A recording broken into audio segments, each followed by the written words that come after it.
Bonjour les fous de la food. Ici, c'est Virginie Legrand, chef à domicile épicurienne et hyperactive avec un parcours très atypique. Dans mon podcast, Passion sans modération, vous retrouverez tous les 15 jours des personnalités implantées dans la gastronomie d'aujourd'hui, des vrais amoureux du goût et de la vraie cuisine, des experts, tous enrobés d'une passion communicative. On parlera terroir, saveurs, créativité, artisanat. On vous racontera des histoires qui croustillent, des initiatives qui pétillent et qui font briller les yeux. Et on en a bien besoin aujourd'hui. Dans ce podcast, vous allez rencontrer des passionnés qui aiment partager, des entrepreneurs qui aiment se renouveler. Vous allez pénétrer dans les coulisses d'un monde délicieux, nourri aux convictions individuelles et aux engagements collectifs. Vous êtes curieux ? Alors installez-vous à notre table et on va se régaler tous ensemble. Il ne fait aucun doute que la cuisine est bien plus qu'un acte pour se nourrir. C'est une histoire de transmission, d'émotion, de créativité et de rencontres. Derrière chaque engagement pour l'art gastronomique, il y a une histoire, un individu, une sensibilité, une passion inépuisable. Cet épisode, le 55e, promet d'être un bel éloge pour le savoir-faire et l'amour du travail bien fait. Aujourd'hui, je reçois à ma table Catherine Deslois, attachée de presse spécialisée food et gastronomie. Bonjour Catherine. Bonjour. Benjamin Dahan, consultant en marketing et journaliste, testeur de bonnes tables et de moins bonnes. Bonjour Benjamin. Bonjour Virginie. Manon Gallet, sommelière, à son compte après avoir exercé en restaurant. Elle organise notamment des dîners vignerons, des dégustations et des événements autour du vin. Bonjour Manon. Bonjour Virginie. Et Lucie Renaud, elle a voulu réinventer les fortunes cookies avec sa marque Cachotterie qui en dit long sur l'originalité du produit. Bonjour Lucie. Bonjour. Je te garde Lucie. Allez. Alors, est-ce que tu peux nous expliquer déjà l'histoire des fortunes cookies aux États-Unis? D'où ça vient? Alors du coup, c'est pas du tout. Souvent, on pense fortune cookie, on pense gâteau chinois. Mais oui. Et en fait, pas du tout. Ça a été créé aux États-Unis par un immigré japonais. Et du coup, juste au sortir de la guerre, de la Deuxième Guerre mondiale, il a voulu développer ce produit aux États-Unis. Et il s'est servi des restaurants chinois pour développer le produit partout aux États-Unis. D'accord. Et donc, fortune, tu expliques, du coup, c'est quoi ces gâteaux-là? Qu'est-ce qu'on met à l'intérieur? On met... Parce qu'il y a des néophytes qui ne connaissent pas. Du coup, les fortune cookies, c'est des petits gâteaux qu'on casse en deux avec un message à l'intérieur. Souvent, on découvre une fortune, un destin, un peu une phrase inspirationnelle. Et moi, avec Cachotterie, j'ai voulu ouvrir un petit peu ce champ pour pouvoir le personnaliser en fonction de vous. Des gens. Et Cachotterie, pourquoi ce nom que je trouve très poétique, très joli? Ça t'est venu rapidement, instinctivement, ou tu l'as travaillé mûri? Pas du tout. C'était pas le plus évident parce que je trouve que un nom c'est important parce que ça suit et il faut trouver le bon nom pour pas avoir à le changer après. Et pour moi, c'était le côté un peu secret, espiègle et qui puisse se retrouver un peu partout. Que ce soit pas que un fortune cookie, vraiment que ça puisse se développer sur d'autres pâtisseries. Espiègle, malicieux, j'aime beaucoup. Alors, on en a sur la table. Alors, on va tout de suite le goûter. Tu nous racontes? Alors, quels sont... ASMR. Ouais, allez, le ASMR. Donc, chacun a son petit... Donc, raconte-nous ce qu'il y a dans ces bruits. On s'excuse pour l'ingé son. Voilà, c'est pas long.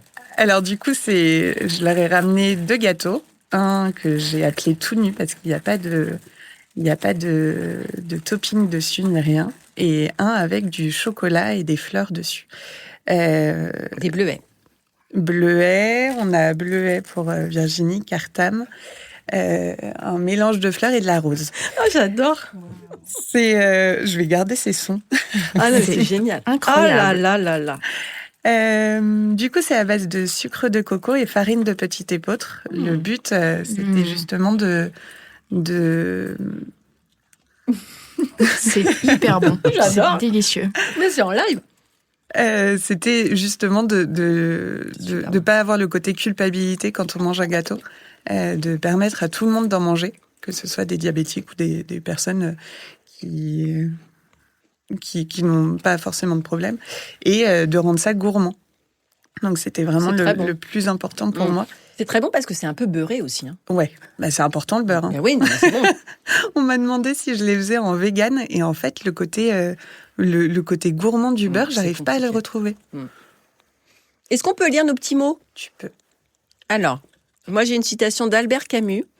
Là où il n'y a pas d'espoir, nous devons l'inventer. Oh. Magnifique. Manon?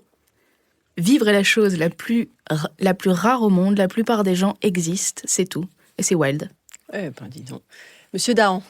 Il faut avoir une grande musique en soi si l'on veut faire danser la vie. Oh, C'est magnifique. Je crois que c'est ma citation préférée, celle-là. Ah, ça me touche. Ouais. très très C'est bien. Nietzsche. Ouais. Et Catherine? Alors, notre pouvoir ne réside pas dans notre capacité à refaire le monde, mais dans notre habilité à nous recréer nous-mêmes. C'est écrit cachotterie dedans. Je ne sais pas dire qui a... Super. Et du coup, quel a été le déclic où tu t'es dit, je veux réinventer ces biscuits, je veux en faire mon métier, je veux me transformer en artisan? Alors, si c'était aussi simple que ça saurait. Ah bon? C'est des mots aussi simples. Avant, j'étais contrôleuse de gestion. Pendant le Covid, j'ai voulu... je trouvais plus de sens à mon métier, même si j'étais dans les énergies renouvelables, les parcs éoliens et solaires. Et du coup, je me suis dit, en fait, moi, la manière dont j'apporte de l'amour aux gens, c'est grâce à la nourriture. Et du coup, j'ai voulu me professionnaliser et j'ai voulu essayer de voir si ça pouvait être quelque chose où je pouvais me changer de métier. Du coup, j'ai cuisiné pour les sans-abri et pour les soignants pendant le Covid. Et après, j'ai voulu me professionnaliser dans la pâtisserie. Entre-temps, je me suis cassé le bras, ce qui m'a permis de ne pas passer mon CAP pâtisserie. Et quand tu veux faire de la pâtisserie et que tu n'as pas le CAP, en fait, il reste les biscuits secs. Et je me suis rendu compte qu'au final, c'était quelque chose qui me convenait bien. Parce que c'est le petit truc qu'on peut emmener partout avec soi. Pour moi, la pâtisserie, du coup, c'est vecteur de beaucoup d'amour. Et d'avoir toujours un petit truc dans son sac à ramener quand on se balade... ça me convenait bien et je trouvais le principe des fortune cookies très chouette, mais vraiment des gâteaux pas bons. Donc, C'est vrai, parce que c'est quoi ces gâteaux? et carton, je crois. Oui, Non, mais c'est vrai. du coup, c'est pas très compliqué de faire mieux. Oui. Voilà. Bon, merci beaucoup. Catherine, alors, est-ce que tu peux nous présenter brièvement ton parcours professionnel? D'où tu viens, où tu es, où tu vas? Très bien, oui. Alors, j'ai fait des longues études pour devenir avocate en droit des affaires. Ce que j'ai commencé à faire en début de carrière, c'était pas du tout fait pour moi. Du coup, j'ai eu l'opportunité de changer, de travailler avec un chef étoilé qui prenait son indépendance vis-à-vis de sa famille et qui montait son premier restaurant avec l'ambition d'être étoilé au Michelin. Et donc, il m'a embauchée pour gérer un petit peu l'administratif de la création de société, etc. Chose que je ne voulais plus faire. Et de fil en aiguille, je me suis retrouvée finalement à gérer le projet, l'ouverture du restaurant, la création de concepts un petit peu, de cartes, le recrutement des équipes, la communication évidemment, notamment avec dans les relations presse, etc. Et c'est comme ça que j'ai mis le pied dans la restauration. J'ai monté 2 restaurants avec lui. J'ai fini par m'en aller parce que c'était vraiment, je pense, l'expérience pro la plus intense, positivement et négativement. Mais j'ai adoré ce métier-là et donc je suis partie dans une autre entreprise après où j'ai fait la même chose. Donc j'ai développé des concepts, développé des établissements, des restaurants et sauf que là, ça s'est extrêmement bien passé avec ma boss, ma patronne, qui m'a sorti de mon premier boulot en me disant écoute ma cocotte, si tu prétends monter des restaurants, va falloir que tu saches comment les gérer. Et donc, elle m'a fait travailler pendant quasiment 1 an, 6 mois, 1 an, dans les restaurants de cette entreprise, à des postes, alors en salle plus, de commis de salle jusqu'à maître d'hôtel, direction de restaurant, etc., pour vraiment apprendre le métier et savoir comment, du coup, comment se monte un restaurant, en fait. Et en fait, ça m'a tellement plu que j'ai passé le CAP cuisine en candidat libre pour connaître, pareil, pour savoir comment ça marche de l'intérieur, savoir comment parler à un cuisiniste, savoir comment gérer une équipe de cuisine, savoir, voilà, tout ça. Que j'ai fait pendant 7 ans. Et suite à ça est arrivé le Covid, qui a mis fin à tout projet de développement immédiat. Enfin, c'est-à-dire que mon boulot consistait plus à fermer des restaurants qu'à en ouvrir. Ouais, ça m'a mis un petit coup au moral. Et donc, je suis partie pour monter une boîte qui n'a pas fonctionné.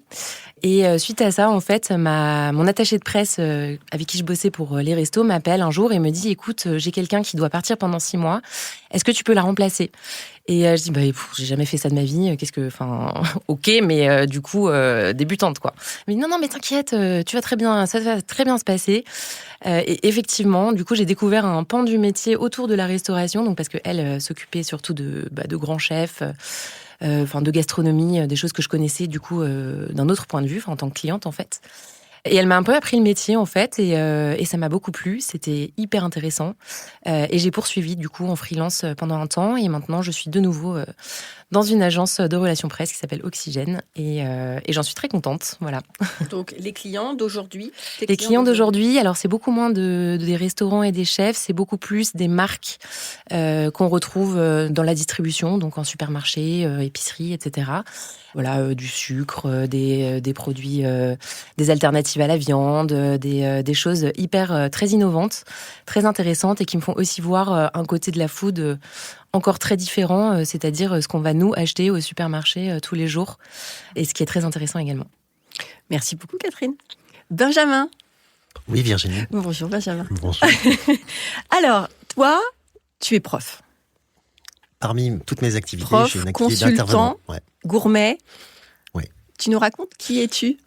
Alors, j'ai fait des études de communication à l'école française des attachés de presse. J'ai un début de carrière dans le mécénat et le sponsoring, plutôt pour des grandes boîtes, AXA, Vivendi, Universal. Il y a une bascule, à un moment donné, je me retrouve sans emploi. Et j'ai dans mes critères, je veux rebondir en tant que manager, gagner bien ma vie. Et je postule à plein d'offres d'emploi. Et je suis recruté par un syndicat étudiant.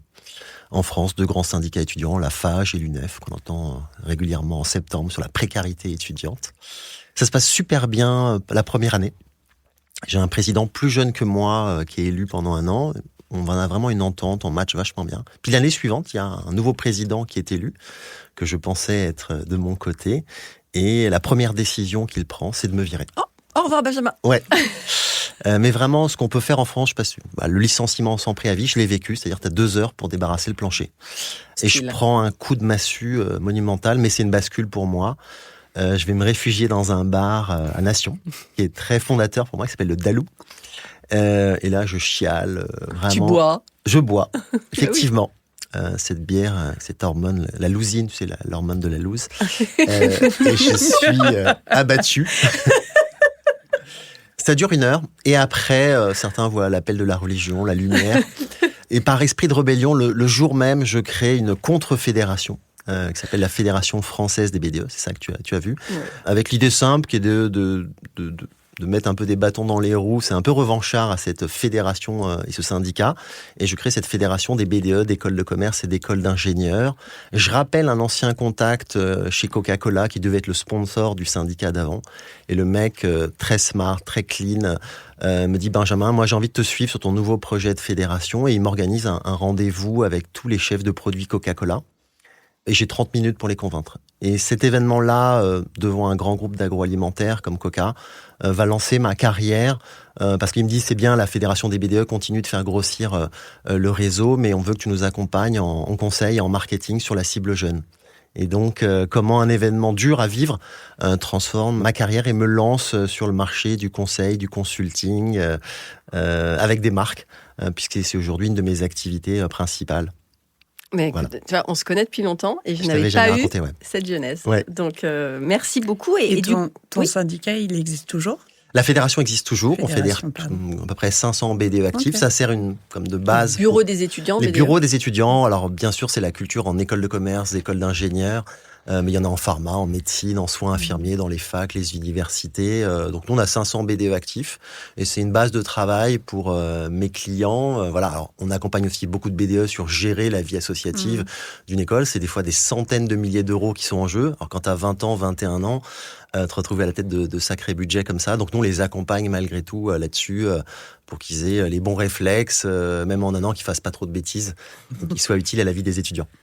Merci Benjamin. Manon, la petite dernière. Alors, toi, le nom de ta boîte, c'est Sarment. Alors, pour ceux qui ne savent pas ce que c'est, tu vas nous l'expliquer. Et quel est le lien entre ce nom et ton métier ?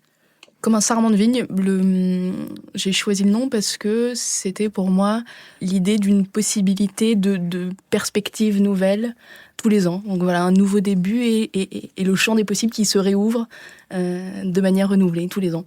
Et c'était une lettre de serment, qui est un mot que je trouve très beau. Voilà. Et donc, tu es sommelière ? Je suis sommelière. Alors, c'est quoi une sommelière ? Ça peut être plein de choses différentes. L'approche que j'ai, elle a été influencée par des personnes que j'ai croisées et dont l'approche est comme Franck Thomas, par exemple, une approche de la sommellerie qui tâche le plus possible d'être inclusive et d'inviter des gens qui se sentiraient un peu à l'extérieur de ce monde-là, de les inviter à se sentir tout à fait autorisés à parler, à partir d'eux, et à sortir un peu de l'idée qu'on a qu'il faudrait être très fort en analyse pour pouvoir exprimer ce qu'on ressent d'un vin. Voilà, donc l'idée, c'est de passer d'abord par l'intuition, et par ce que notre corps nous dit quand on déguste un vin, pour ensuite aller, c'est un pont vers la dégustation analytique évidemment, mais vraiment de partir de la personne qu'on a en face de nous. Et c'est cette manière-là d'exercer la sommellerie que je trouve intéressante. La vérité, c'est que très souvent, les grosses bouteilles, les bouteilles chères, c'est pas nous qui les vendons, les gens viennent les chercher. Le vrai travail, il se fait sur une table de personnes qui ont envie de se faire plaisir, qui sait parfois décrire et parfois un peu moins bien ce qu'elle aime. Et c'est tâcher de le comprendre en 45 secondes, parce que c'est le temps qu'on a à une table, en fait, quand on est dans un restaurant. Donc, tu travailles avec quel type de vigneron ? Comment se cristallise le lien ? Le lien, c'est d'abord des rencontres. Je travaille avec des gens pour lesquels j'ai de l'estime. Ça peut aider, ça, effectivement.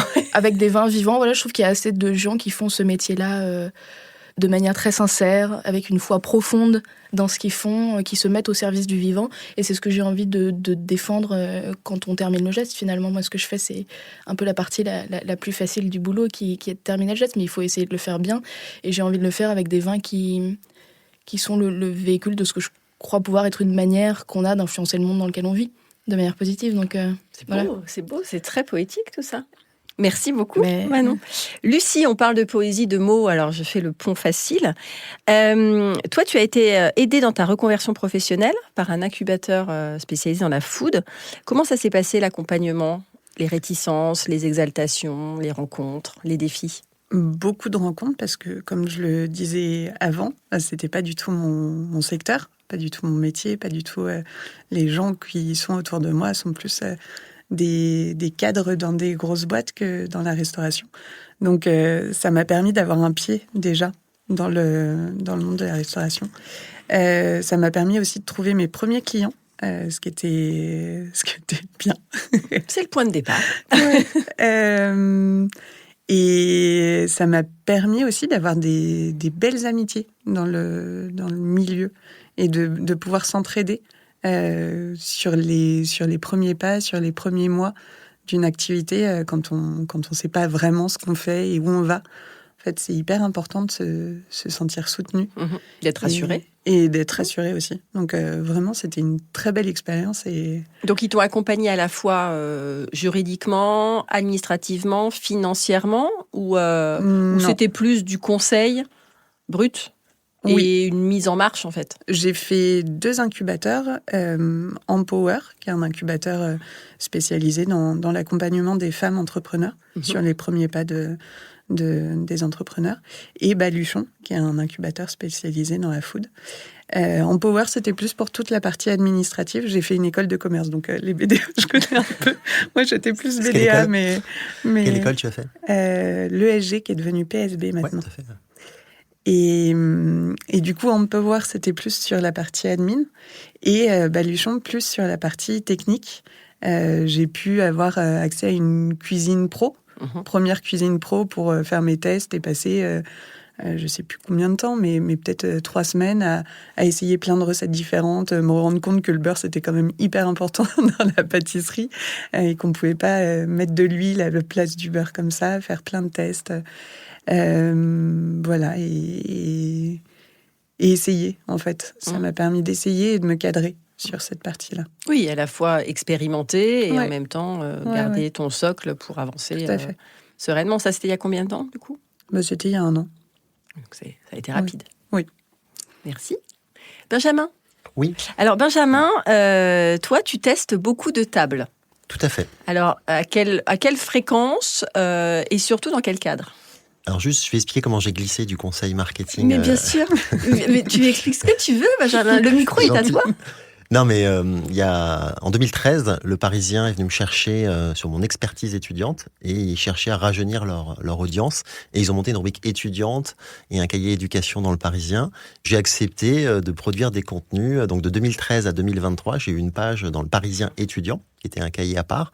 Je suis revenu à mes premiers amours, parce que quand j'ai fait mon école d'attaché de presse, je rêvais secrètement d'être journaliste. Voilà. Et j'ai eu la chance quand même de vivre un truc incroyable pendant que j'étais en stage. J'ai travaillé pour la Coupe du Monde de foot 98, celle qu'on a gagnée en France. Voilà. Après, le destin m'a emmené ailleurs, mais j'avais toujours ambition d'être journaliste d'une façon ou d'une autre. Mon agence m'a pris du temps, mais j'ai dit aux Parisiens, ok, en parallèle, je veux bien produire des contenus. Et c'est comme ça que j'ai commencé à écrire, bon plan un peu fourre-tout. Et puis après, j'ai travaillé sur l'agenda des sorties, des adresses, et j'ai commencé à tester des restos. Voilà, c'est ça le début de l'aventure, de tester des restos, et j'en ai testé un nombre incalculable depuis des années. Alors, ce qui est une chance. Oui, il faut se le dire. tu m'as fait tester un resto. Oui, c'est vrai. Notamment. Donc toi, tu as fait des bonnes tables et des moins bonnes tables. Alors, c'est quoi les critères pour toi ? Je reçois beaucoup d'infos, des sollicitations, d'être vierge quand je vais dans un resto. Je veux pas lire le communiqué de presse. J'essaye d'y aller vraiment en toute neutralité. Mon avis a évolué. Maintenant, je cherche beaucoup plus une expérience, même si je veux pas m'éloigner du plaisir de l'assiette. Mais je veux qu'il se passe quelque chose dès que j'ouvre la porte. Donc c'est la déco, c'est le service, on parlait tout à l'heure de faïence et d'autres. C'est la vaisselle, c'est plein de petits détails. Après, j'essaye de m'éloigner des trop beaux plats. C'est vrai qu'en ce moment, c'est beaucoup des plats un peu instagrammables et autres. On pourra en reparler peut-être. Mais je cherche vraiment une enveloppe globale. Et j'ai testé récemment un petit resto qui s'appelle Au Petit Curieux, pas loin de Belleville, pas très loin d'ici. Et voilà, il y avait tout, les ingrédients, un rideau dès qu'on rentre et qu'on ouvre la porte et on a un effet wow, une bibliothèque, des livres. Petit lieu ? Petit lieu, 20 couverts, mais super table. Et là, c'était pas une demande, c'était une demande via Instagram d'une amie du propriétaire. Et j'ai adoré, voilà, tout était parfait. Et alors lui il se décrit comme un bistronome goûteux et musical parce que le chef est un ancien musicien. Donc pendant qu'on dîne, il y a une histoire. Ouais, il y a une histoire. Et pendant qu'on dîne, il y a de la musique classique. Et voilà, j'ai trouvé ça formidable. Donc c'est ça, tester des tables. Donc pour en tester des très bonnes, il faut en tester des moins bonnes, effectivement. Merci, très intéressant. Catherine, donc toi, tu es dans la communication, dans le branding. Est-ce que tu peux me donner 3 éléments vraiment branding phares pour que la marque soit impactante, mémorable et vivante, à succès ? Oui, je peux. Alors, la première chose, et c'est un petit peu difficile et beaucoup de marques n'en ont pas, mais c'est tellement important, c'est au-delà du produit, c'est la vision. C'est qu'est-ce qu'on apporte à notre client, qu'est-ce qu'on va donner. Alors, qu'est-ce qui est différenciant peut-être, mais il y a aussi beaucoup de marques qui font les mêmes choses. Mais celles qui vont avoir une vision... voire plus loin que juste la vente de ce premier produit, sont les plus intéressantes et sont celles qui vont vraiment réussir.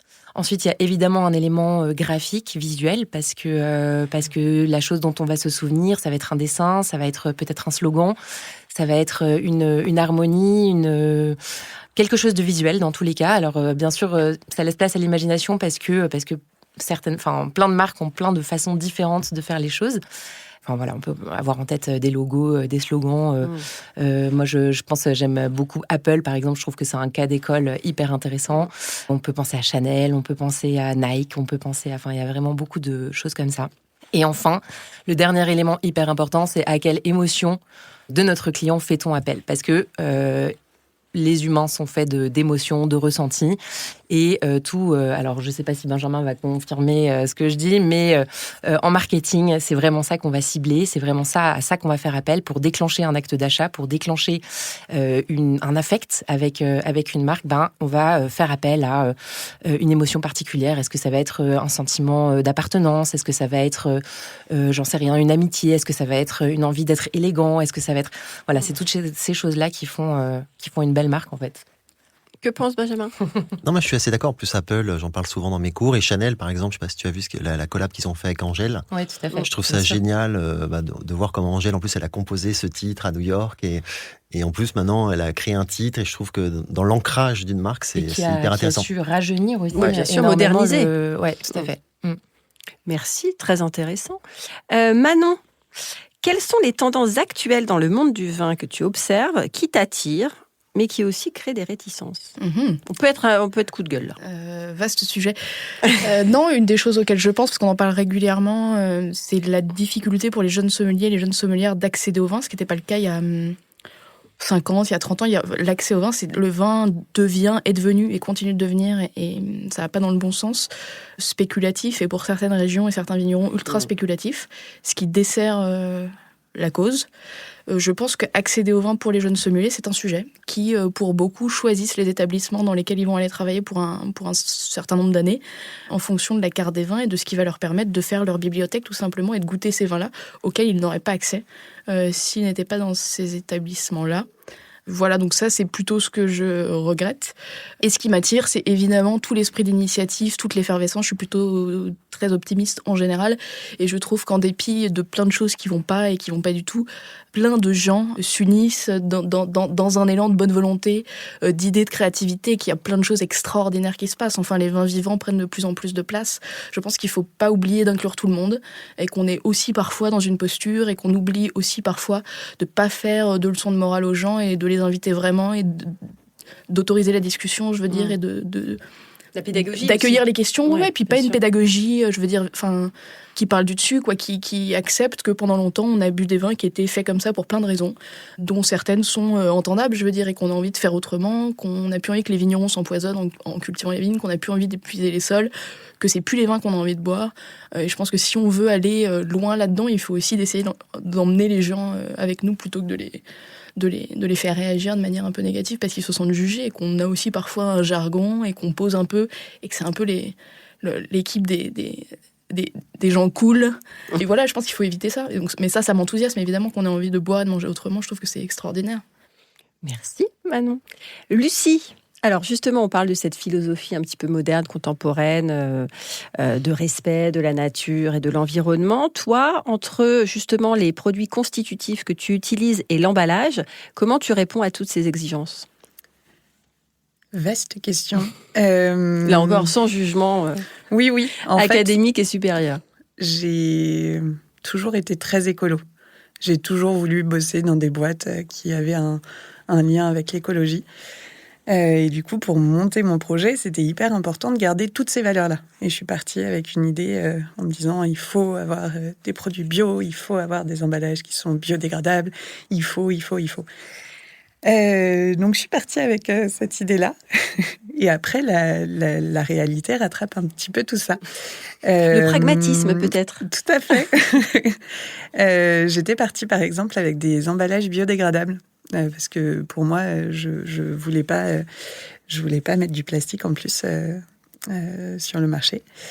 Et je me suis rendu compte qu'en fait, le plastique biodégradable, il fait passer l'air. Et donc, pour des biscuits secs, c'est un petit peu compliqué. Et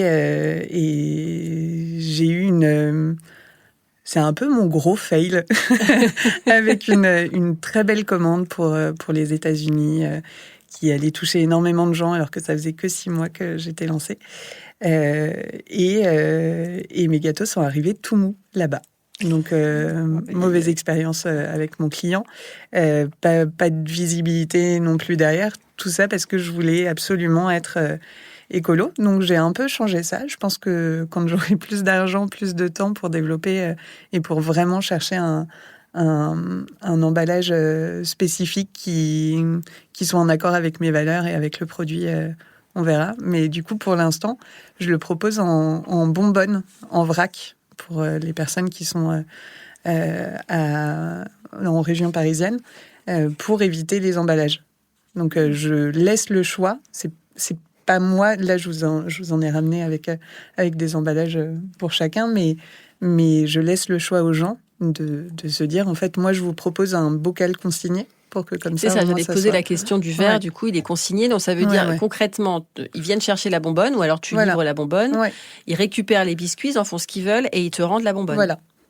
C'est canon, ça. Et pareil pour les coffee shops. Je leur livre des gâteaux en bonbonne, et comme ça, au moins, il n'y a pas de... Oui, comme le vrac, en fait, comme la farine. Après, j'ai pas mal d'envois aussi. Parce que les gâteaux peuvent s'envoyer, mais le vrac et la poste, pour l'instant, on n'est pas... surtout des gâteaux croquants comme ça, ils peuvent arriver... Tu vois, un crumble, tu as une miette du crispy de cachotterie, en fait. Mais après, on peut les mettre partout, dans les yaourts. Mais c'est ça, c'est un granola maison. Mais voilà, il reste les mots, mais il reste pas les gâteaux. Donc, il faut que je travaille là-dessus, parce que c'est important pour moi aussi, mais mais on peut pas tout faire et je suis toute seule, donc je fais par étapes et voilà. Alors justement, les mots, donc tu dis que tu peux demander, enfin les gens peuvent te donner les slogans qu'ils veulent, les messages personnalisés. C'est quoi le message le plus dingue / insolite que l'on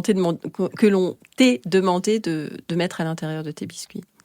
Alors, je ne sais pas si c'est par rapport à l'émotion dont tu parlais tout à l'heure que j'essaye de dégager via cachotterie ou autre, mais les gens utilisent beaucoup ce moyen pour véhiculer des messages d'amour.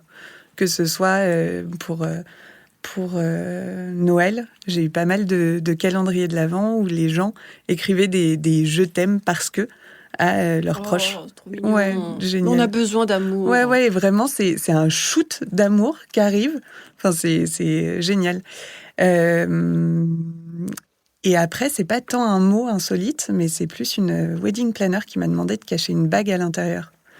Et du coup, ça, c'était pas mal de se dire qu'on peut développer aussi ce gâteau, pas que avec les mots, mais j'ai eu un peu l'impression d'être dans Peau d'âne. Je sais pas si vous l'avez vu, mais de cacher la bague dans un gâteau et me dire, c'est vachement cool quand même de pouvoir faire ça avec un gâteau et de proposer une manière différente de s'engager avec ça. Non, mais c'est que surtout, tes biscuits, c'est vraiment le support d'émotions brutes, quoi. Voilà. Et du coup, c'est une enveloppe qui est bonne. Enfin, j'ai essayé de faire en sorte que ce soit bon. Mais c'est une enveloppe pour plein de choses différentes derrière. Et après vient la question de est-ce que je laisse les gens écrire ce qu'ils veulent dans les messages ? Est-ce que si c'est des messages pas de haine, mais t'es une connasse ou des choses comme ça, est-ce qu'on y va ou pas ? Est-ce que ça peut être drôle, mais d'un autre côté, ouais, je suis pas forcément fan de cette idée-là parce que pour moi les mots ont beaucoup de valeur et en fait c'est pas que je vais vendre des gâteaux, c'est aussi je vends une émotion et je suis pas sûre de vouloir aller sur ce terrain-là, sur ce genre d'insultes. Merci Lucie. Benjamin. Alors, toi, tu es prof de communication. Et de marketing. Qu'est-ce que tu enseignes, en fait, à tes étudiants dans l'interdépendance entre la communication et la gastronomie ? Waouh, j'aurais dû la bosser, cette question. Celle-là, je l'ai improvisée. Non, après, moi, j'essaie de partager ma passion du market, de la com. J'ai la chance de faire le grand écart entre des grandes marques. Tu vois, en ce moment, je travaille avec Danone, avec Andros, une marque là de cappuccino. Et puis, mes tests resto. Et en plus, mes étudiants suivent mes aventures que je partage sur LinkedIn. Donc, il y a ce côté transmission et puis de montrer que, voilà, comme tu disais très bien, on peut décrypter des marques du quotidien. Donc, j'essaye de le faire. Pourquoi ils mangent de la pâte à tartiner, pourquoi ils ont des achats d'impulsion, qu'ils aient une grille de lecture sur voilà, comment ils consomment. Donc, il y a un peu un vœu pieux aussi d'éducation. Et puis la gastronomie, c'est de se dire, notamment moi j'enseigne notamment à Paris, il y a plein de restos à bon prix, un rapport qualité-prix intéressant, donc il faut juste être curieux. Donc j'essaye de les éveiller à ça. Je pense qu'ils sont contents. Alors bien sûr, ils ont cette génération beaucoup junk food, fast food, mais je suis content de voir que certains ont suivi des conseils, développent leur curiosité et se disent c'est pas parce que j'habite à Paris que je dois me ruiner pour manger bien, sain, différent, vivre une expérience. Et c'est ça que j'aime transmettre. Merci Benjamin. Catherine, alors toi, si tu avais une baguette magique, quel serait le projet de grande ampleur si on te dit ok, tout est possible, que tu aimerais mener? En équipe ou seule? La vision, voilà, ta vision. Exactement.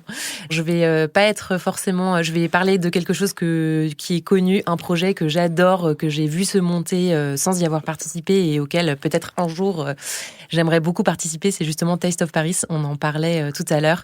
Je trouve que ça rassemble tout ce que j'aime. C'est un événement. Alors j'adore l'événementiel, donc j'ai travaillé dans la restauration et effectivement l'événementiel en fait partie et c'est quelque chose avec énormément d'adrénaline. Enfin, tu connais ça, Virginie, par cœur. Voilà, et c'est un événement de communication sur la gastronomie, sur des beaux produits. Et ça vraiment. Et donc sur des personnalités. Sur des personnalités, bien sûr. Et donc la personne, donc Mathilde Delville, qui a importé en fait Taste of Paris, parce qui est venue dans le podcast aussi. Il faudra qu'on dise dans quel épisode. Je savais pas que c'était un import. Ouais, si. En fait, elle a découvert ça, il me semble, à Londres ou à New York.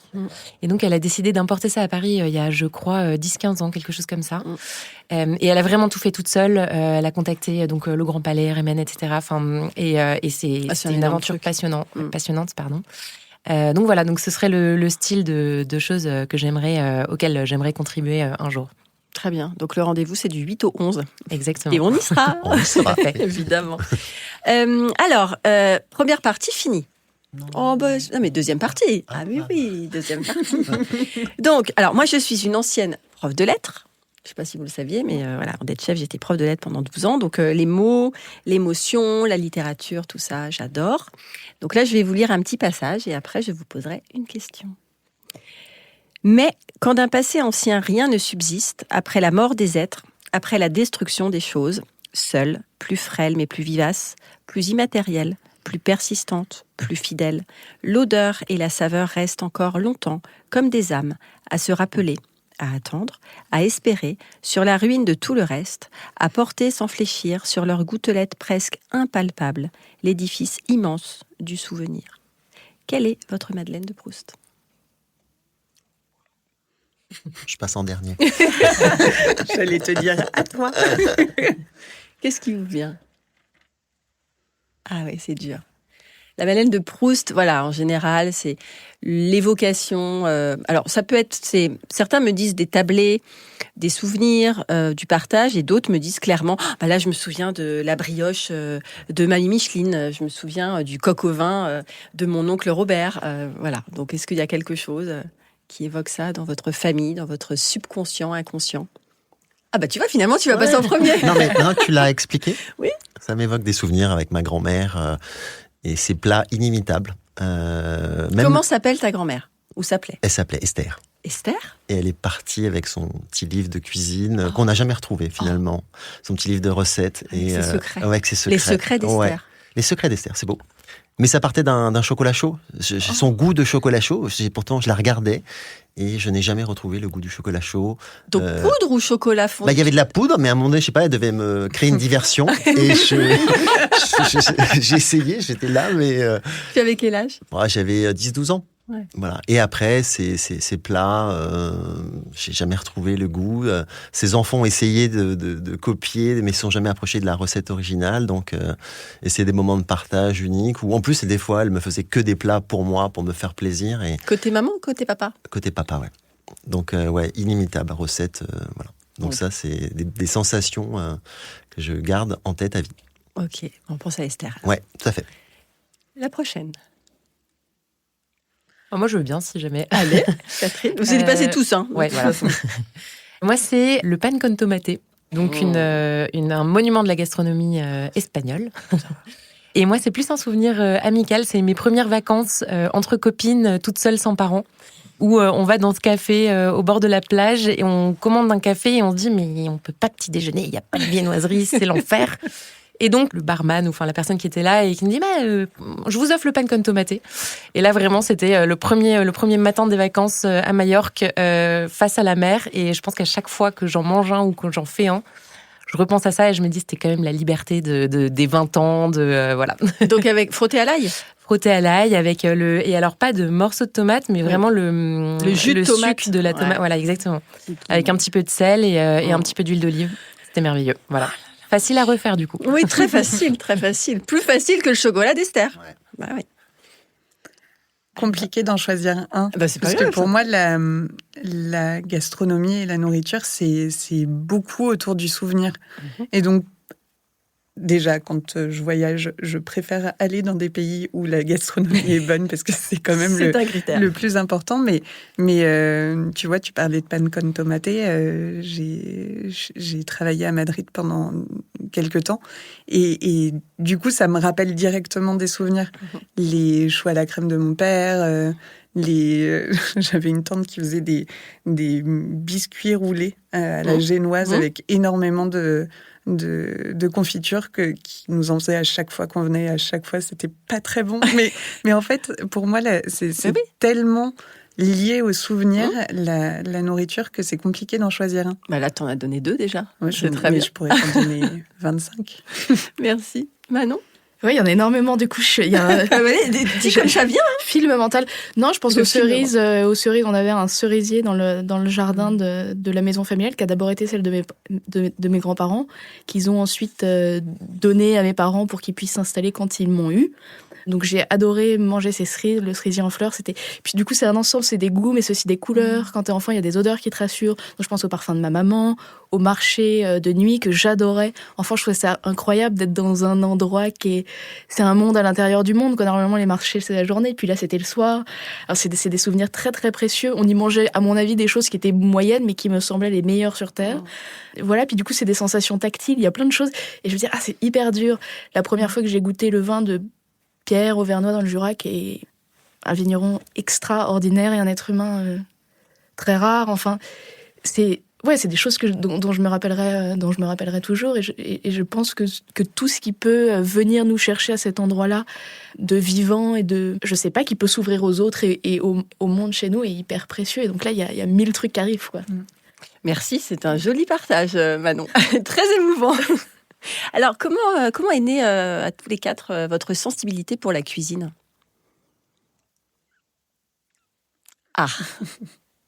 Catherine ? Moi, c'était... alors, j'avais déjà, de par ma famille, mes parents aimaient bien aller au resto, aimaient bien la bonne chair, mais j'ai découvert par la suite qu'en fait, ils aimaient pas les bons restos. Et donc, j'ai découvert ça avec le premier chef avec lequel j'ai travaillé, où, en fait, j'aimais bien manger et aller au resto. Mais là, j'ai découvert la gastronomie, j'ai découvert les produits, j'ai découvert...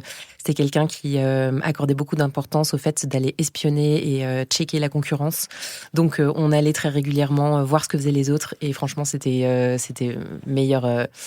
Mais ça paraît comme un petit luxe, comme peut-être quelque chose d'inutile, mais en fait, ça aide à développer une culture et une culture du goût. Et voilà. Et donc, c'est lui qui m'a vraiment appris ça, ce que j'ai développé vers la suite, du coup, en passant le CAP, etc. Super. Les autres ? Je pense que c'est le voyage. J'ai eu la chance de beaucoup voyager.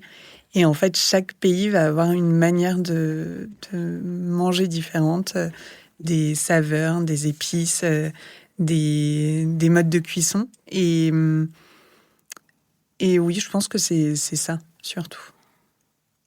Benjamin ? Je crois que c'est grâce à mon métier d'avoir testé autant de restos, c'est autant de rencontres avec des chefs. Je crois que c'est ça que j'adore, c'est les histoires qu'ils me racontent. Du petit resto à l'étoilé. Après, j'ai des souvenirs impérissables. J'ai eu la chance de tester l'assiette champenoise à Reims. Carte de l'Allemand. Ouais, c'est fabuleux, c'est un voyage. Je me souviens, je me disais, j'en ai pour 1 heure, 1 heure et demie. Puis à l'entrée, le voiturier me dit... Il faudra prévoir 3 heures. C'est le menu dégustation qu'on vous a préparé. Et effectivement, même ces 3 heures, on les voit pas passer. Et ça fait des souvenirs. Tout le monde me parle de cet endroit. Ouais, c'est exceptionnel. Tu y allais, Catherine ? Oui. Tout le monde m'en parle. Il va falloir que je l'organise. C'est 3 étoiles. 3 étoiles, ouais. Faut mettre de côté, là. Ça s'organise dans tous les sens du terme. 335 € à peu sans près. Les vins ? Je sais plus, je crois que c'est... Sans les vins. Ouais, peut-être sans les vins. Ouais, c'est un mais ça les vaut. 335 € avant l'inflation ? Ouais, je sais pas. Non, c'est exceptionnel. Je crois que tu rentres dans l'établissement, y a tout qui se passe, et même le pain, et si le je fromage. demandais ça au Papa Noël ? C'est une bonne idée. Voilà, je lance une idée. Non, Oui, et c'est puis demande exceptionnel. maintenant, comme ça, Oui. t'es sûr C'est ça. qu'il a le temps de le prévoir. Merci, Benjamin. Manon ?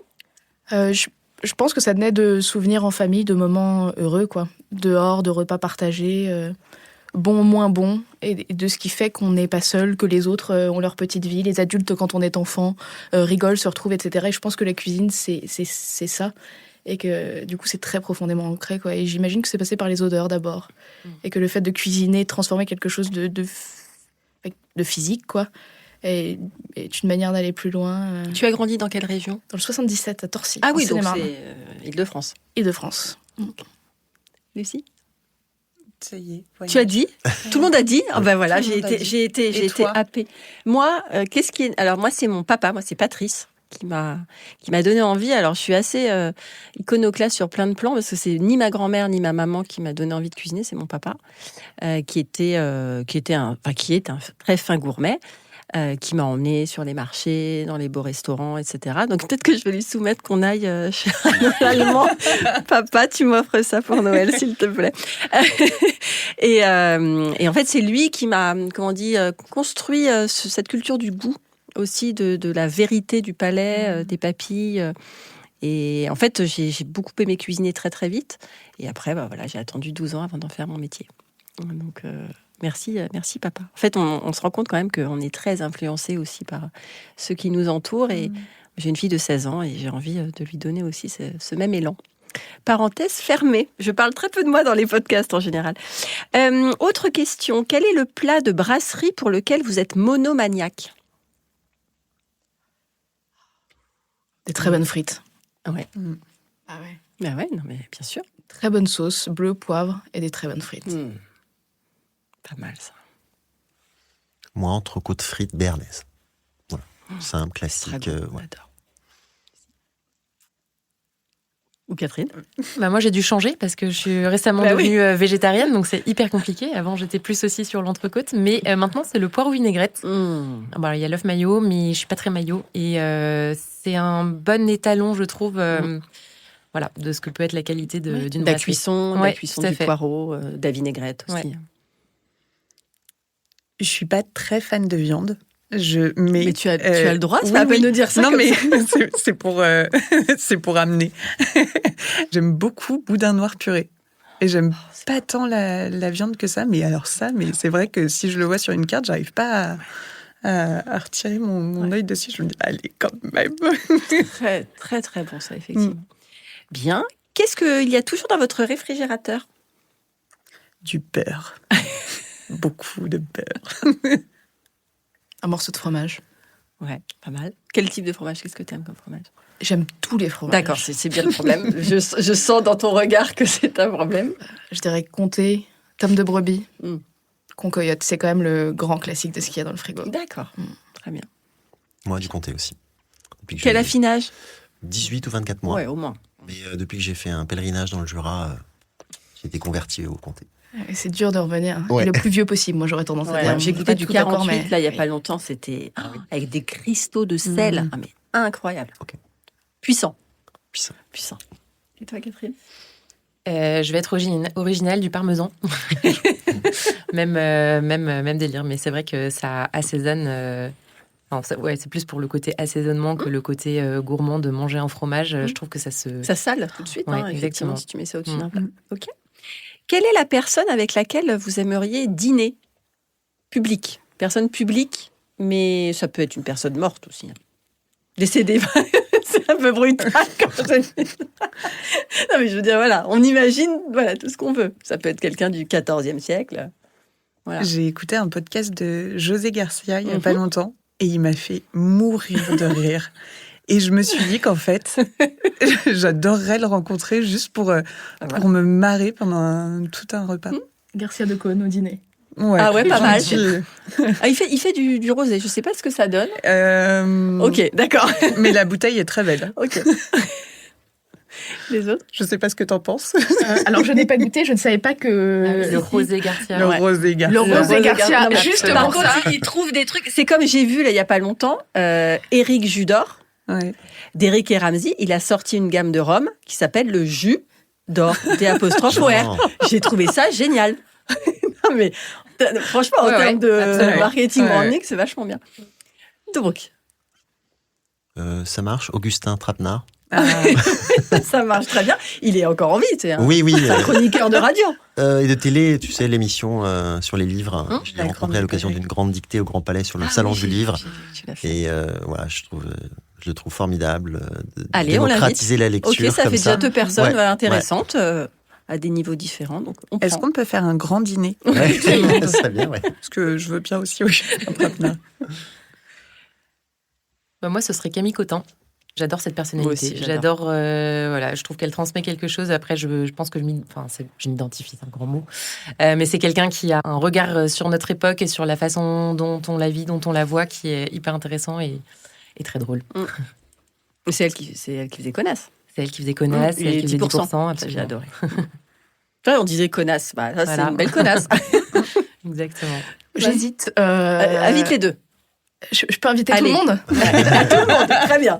On en a pour une demi-heure. J'adorerais pouvoir redîner avec ma grand-mère. Ça me ferait très plaisir de re-rencontrer ma grand-mère qui s'appelait adulte, Germaine.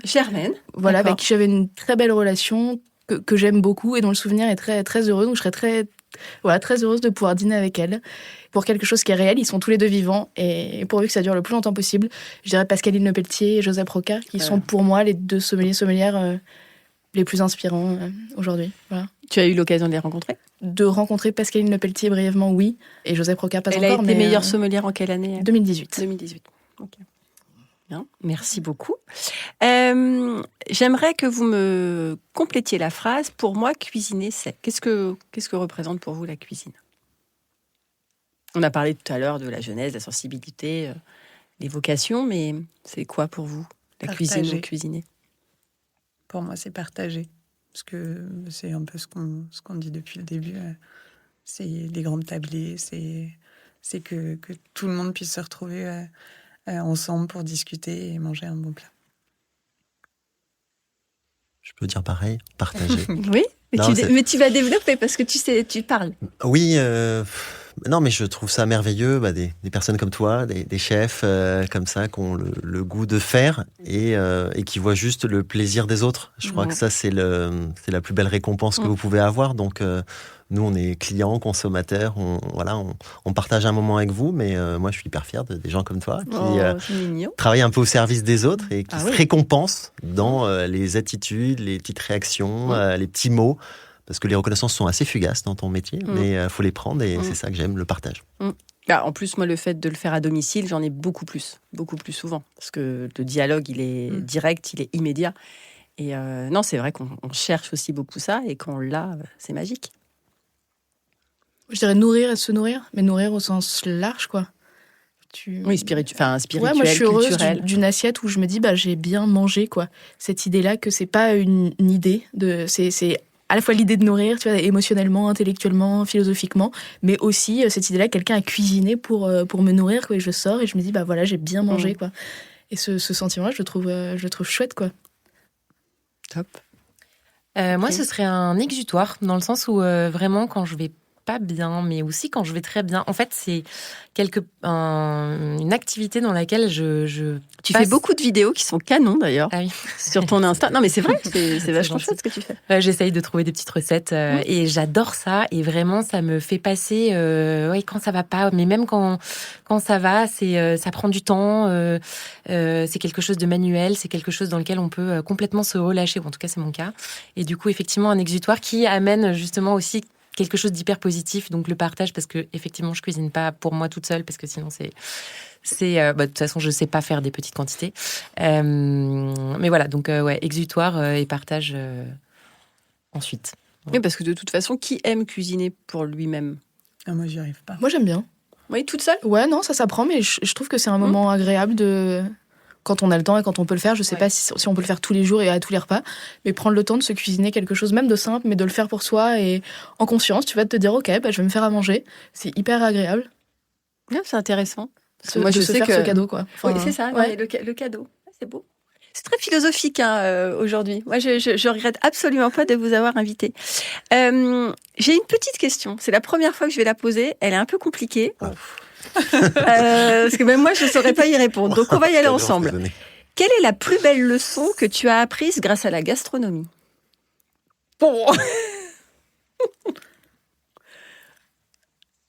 La patience. Explique-moi. La première fois que j'ai fait une brioche, vraiment, je vous la conseille pas. C'était horrible. Enfin, il y avait rien qui allait, trop. Parce qu'elle n'avait pas poussé ?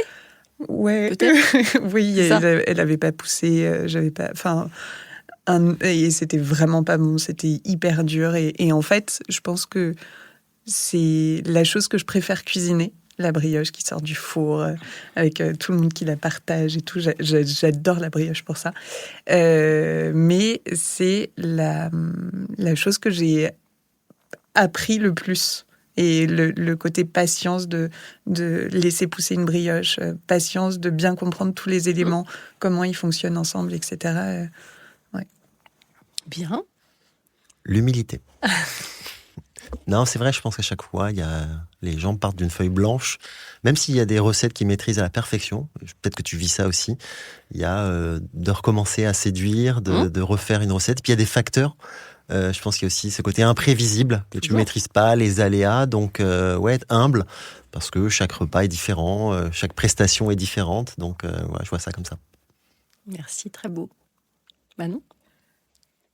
Plein de choses de nouveau. J'ai l'impression qu'il faut un peu faire le tri, sinon ça dure des heures. Mais le présent, quoi, je trouve que ça, quand tu vois, quand je sais pas, tu manges un truc qui a été cuisiné par quelqu'un qui se présente comme il est devant toi et qui te donne, qui te donne ça dans l'assiette qui te sert. Il y a un truc qui te remet dans l'ici et maintenant, quoi, qui est un truc dont on s'échappe en permanence. En fait, on cavale, on fait plein de trucs plus ou moins inconscients. On s'ancre. Tu veux dire qu'on s'ancre. Ouais. Et tu es là où tu es, avec les gens avec qui tu es, et précisément à l'endroit où tu te trouves, et avec cette bouchée-là. Et je trouve que quand la cuisine ou le vin permet ça, c'est un moment extraordinaire. C'est quoi la région de vin que tu aimes le plus ? Je suis très attachée au Jura, mais je ne sais pas si j'ai une région préférée. Ça dépend beaucoup des moments, des personnes, de la saison, de ton humeur. Il y a des fois où, en fonction de la manière dont tu te sens, de ce que tu traverses, il y a des endroits, tu vas avoir besoin d'un vin dont la qualité, tu vois, le toucher est différent, par exemple. Donc je dirais que ça dépend beaucoup, mais oui, j'ai un attachement particulier au Jura, en général. La leçon, tout le monde a répondu à la leçon ? Non, moi non. Moi, c'est la curiosité. Parce qu'en fait, j'étais la plus grosse connasse du monde quand j'étais cliente de restaurant, quand je n'y travaillais pas. Et j'ai découvert l'envers du décor. Et là, je me suis dit, en fait, quand tu vas te plaindre d'un petit truc qui va pas, essaye d'aller chercher un tout petit peu plus loin, de savoir ce qui s'est passé avant qu'on t'amène l'assiette, et avant que... Essaye de comprendre le décor, essaye de comprendre... ce qui s'est passé tout simplement, et de te mettre en fait à la place de quelqu'un qui en fait a travaillé. Toi, t'es là pour ton plaisir, mais lui, ça fait plusieurs heures qu'il est là, et donc exactement, dans le chaud, dans le froid, à pleurer, à tout ça. Et donc va voir un peu plus loin, et je pense que ça c'était un enseignement, parce que la connasse qui trouve que c'est trop salé, trop sucré, trop machin, trop ça, et en fait voilà, juste d'ensuite aller voir le client et lui dire, mais en fait, expliquez-moi, et puis moi, je vais vous raconter comment ça s'est passé pour nous. Et puis, on va trouver un terrain d'entente, et puis c'est pas grave. Voilà. Merci beaucoup pour cette première question. Première fois, belle réponse. Dernière question. Comment définissez-vous la passion ? La passion, c'est ce pourquoi tu te lèves le matin. C'est-à-dire que tu te lèves et tu as envie de te lever et tu as envie d'y aller. Et je pense que c'est ça qui... Moi, j'ai la chance de faire quelque chose que j'aime beaucoup, mais... je pense que c'est le point commun de tous mes invités. Oui, absolument. Là-dessus. Voilà, c'est ce qui te donne envie d'y aller le matin et de te lever tôt, et même si t'es fatigué, et même si... voilà. Monsieur Benjamin. La passion, c'est quelque chose pour moi assez dévorant. Voilà, je me sens en vie, j'ai la chance comme vous de faire plein de choses différentes qui me motivent. Juste quand le réveil sonne, de me dire je vais avoir une belle journée, je vais avoir une belle semaine, je vais partager plein de choses différentes. Donc avec ces travers, parce que la passion, il y a des fois aussi un excès. C'est souffrant. Voilà, donc je le vis aussi, ça, maîtriser, se canaliser. Mais c'est quelque chose c'est quand t'es animé, quand t'as la flamme. Voilà, tu sais pourquoi tu es là. Merci Benjamin. Lucie ? J'ai envie de dire un peu oublier ses peurs, un peu comme ce que tu disais sur la vie, sur le pourquoi on se lève le matin. En fait, la passion, ça permet de balayer toutes les choses sur lesquelles on n'est pas sûr, et se dire de toute façon... j'aime ce que je fais, j'aime pourquoi je le fais, j'ai un truc dévorant qui me pousse à y aller, et c'est pas grave, j'ai peur, mais... Donc un rempart contre l'insécurité. Ouais. C'est joli. C'est toi qui l'as dit. Oui, mais c'est toi qui l'as inspiré. Ça, je garde. Je dirais la première chose à laquelle j'ai pensé, c'est un mouvement, mais pas forcément ultra rapide, parce que je pense que ça autorise aussi parfois à être très contemplatif et très heureux d'un mouvement hyper lent, quoi. J'ai ce rapport-là au cinéma aussi. Du coup, c'est un truc qui permet de plus jamais se sentir seul. Pas que la solitude soit nécessairement une chose triste, mais qui t'accompagne, quoi qu'il arrive, quoi qu'il se passe. Et en dépit de toutes les circonstances, c'est quelque chose qui est ton petit bonheur, qui te suit. J'adore. Très, très beau. Je vais être obligée de conclure. Non. Oh. Alors, depuis bientôt 3 ans, j'aime plus que tout faire rayonner les artisans, les créateurs et les entrepreneurs passionnés. Cette conversation polyphonique a fait vibrer beaucoup de cordes en moi et je pense également à l'intérieur de toute mon audience. Une marmite de belles valeurs, une cocotte de conseils avisés, de très belles histoires émouvantes à écouter. Merci à mes 4 invités. Merci Benjamin. Merci Virginie. Merci Catherine. Merci. Merci Lucie. Merci. Merci Manon. Et merci. Ne cessons jamais d'être curieux, créatifs, ouverts, émerveillés et inspirés. Et à très vite pour de nouvelles rencontres savoureuses. Ça y est, notre rencontre prend fin. J'espère que l'inspiration et l'immersion dans l'univers de tous mes invités vous ont mis l'eau à la bouche. La conversation vous a plu ? Les confidences vous ont ému ? Merci de laisser un avis et vous abonner pour ne rien manquer des prochains épisodes et pour le propulser encore plus loin. N'oubliez pas de faire un petit tour sur mon site internet communique-passion.fr et de vous abonner à ma newsletter. À très vite pour de nouvelles aventures gastronomiques.